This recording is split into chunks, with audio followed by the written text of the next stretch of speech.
Hello students, मैं Purna Jha, degree college Manoharpur, department of history. आज मैं सेमेस्टर 3 ऑनर्स में पेपर 7 में इस क्लास के अंतर्गत 1911 से 1919 ईस्वी के बीच चीन में होने वाले नए सांस्कृतिक आंदोलन की चर्चा करूंगी। क्लासिकल और मध्ययुगीन चीन पर कन्फ्यूशियस के दर्शन का काफ़ी प्रभाव था।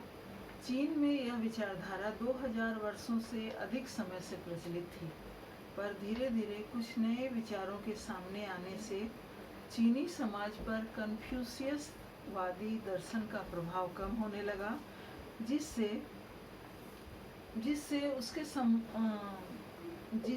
चीन के साम्राज्यवादी शोषण, आधुनिकीकरण की आवश्यकता, राजनीतिक सुधारों की जरूरतों ने इस प्रकार के विचारों को आधार प्रदान किया।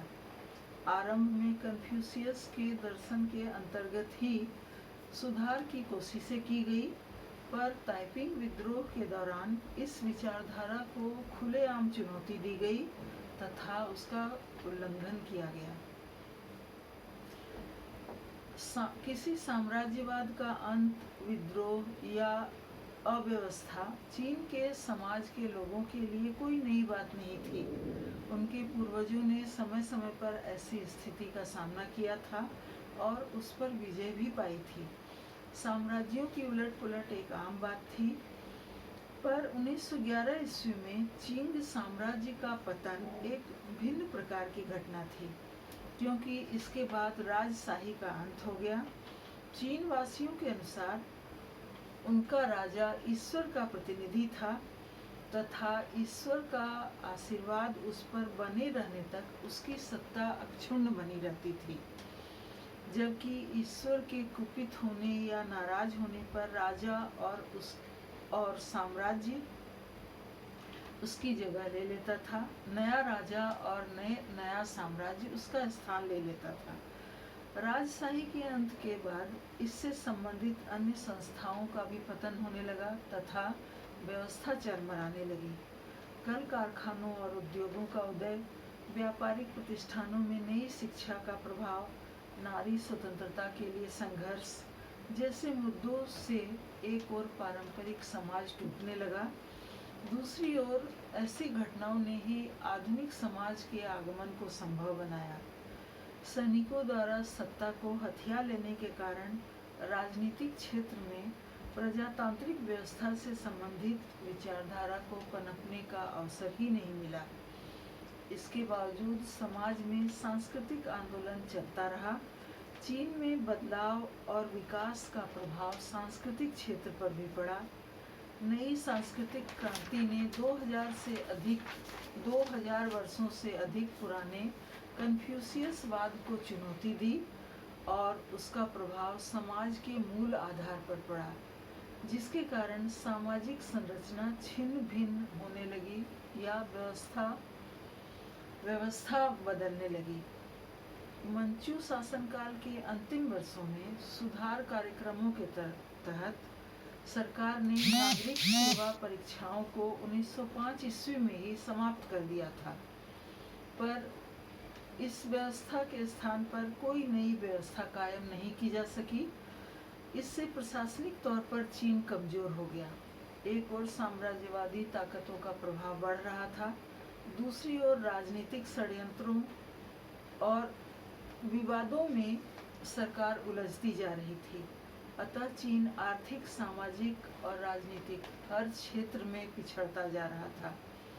ऐसे ही समय में छात्रों और शिक्षकों ने जनता को जागरूक करने और समाज में बदलाव लाने की प्रक्रिया आरंभ की। चीन के कुछ सुधारवादी समर्थक दार्शनिक भी यह महसूस कर रहे थे कि समाज में किसी भी बदलाव को जबरदस्ती थोपा नहीं जा सकता तथा बदलाव के समय में गणतांत्रिक क्रांति एक गलत कदम था। ऐसे विचारक चीन में सांस्कृतिक राष्ट्रवाद का समर्थन कर रहे थे तथा वे कन्फ्यूशियस के धर्म को राजधर्म प्रदान करने के पक्ष में थे।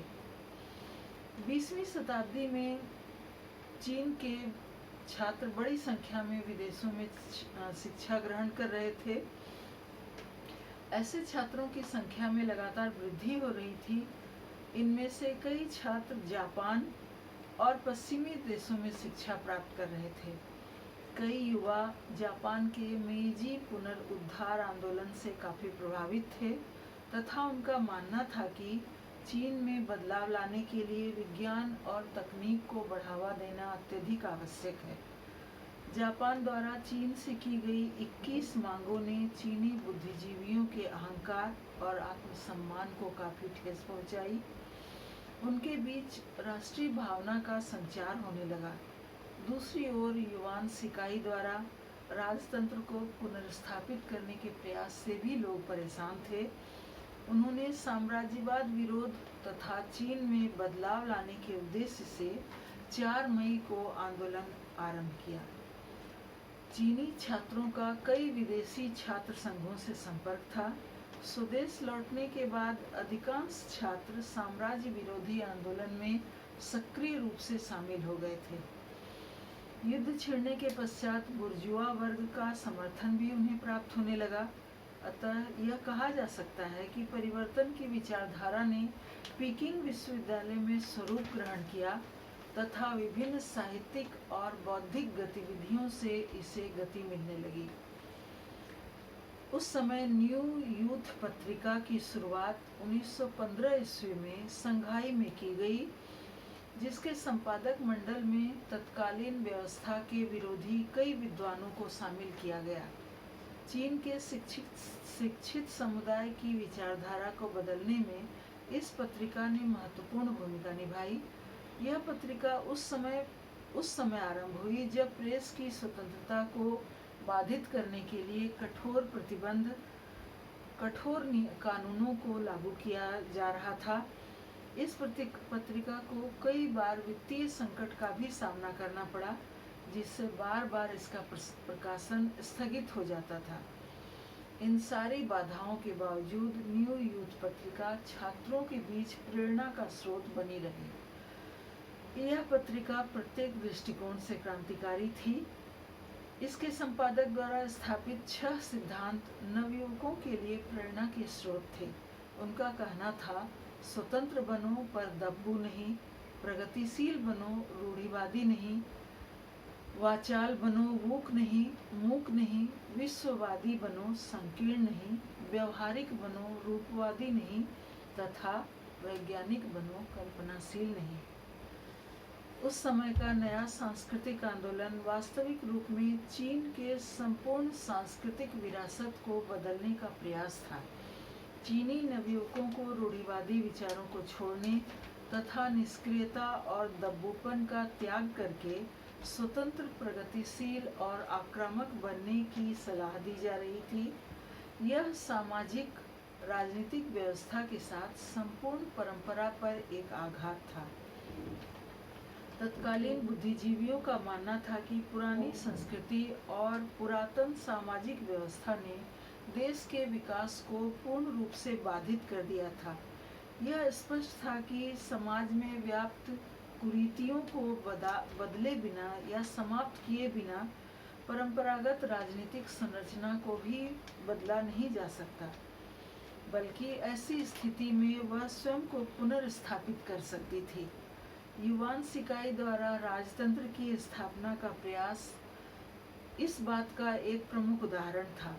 अतः लोगों की चेतना और उनके विचारों में परिवर्तन लाना उस समय के लिए सबसे अधिक आवश्यक था।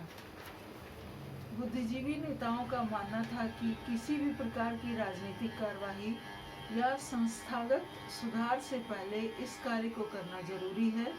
उनके अनुयायी शिक्षित नवयुवक थे जो पुरानी सामाजिक व्यवस्था से पूर्ण रूप से अप्रभावित थे।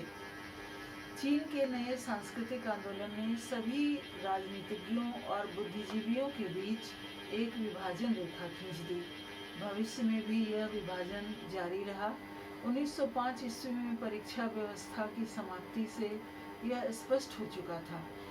बाद के वर्षों में भी कई बुद्धिजीवियों ने राजनीतिक कार्यों में भाग लिया। इसके बावजूद उन्होंने अपने स्वायत्तता संबंधी अवधारणा को बनाए रखा और इसे लागू करने का प्रयास भी जारी रखा।